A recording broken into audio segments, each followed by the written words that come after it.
दोस्तों, आप लोगों के बीच में मैं एक प्यारा सा लाचारी गीत गाने जा रही हूँ। कैसा लगेगा कमेंट में बताना।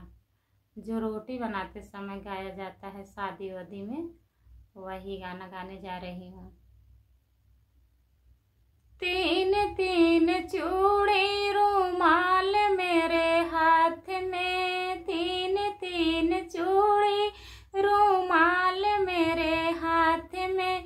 सास मेरे मन के, ससुर मेरे मन के, सास मेरे मन के, ससुर मेरे मन के।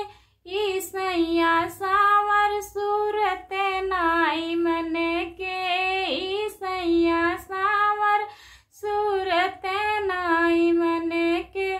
तीन तीन चूड़ी रुमाल मेरे हाथ में, तीन तीन चूड़ी रुमाल मेरे हाथ में। जेठ मेरे मन के, जेठान मेरे मन के, जेठ मेरे मन के, जेठान मेरे मन के।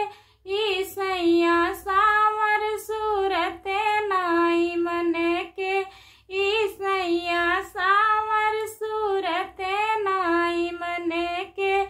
तीन तीन चूड़ी रुमाल मेरे हाथ में, तीन तीन चूड़ी रुमाल मेरे हाथ में।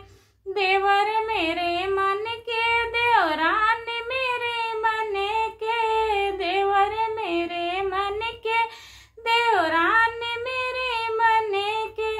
ईसैया सावर सूरत नाई मन के, ईसैया सावर सूरत नाई मन के।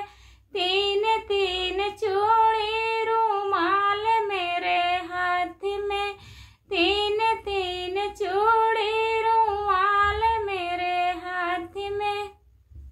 दोस्तों, कैसा लगा कमेंट में बताना।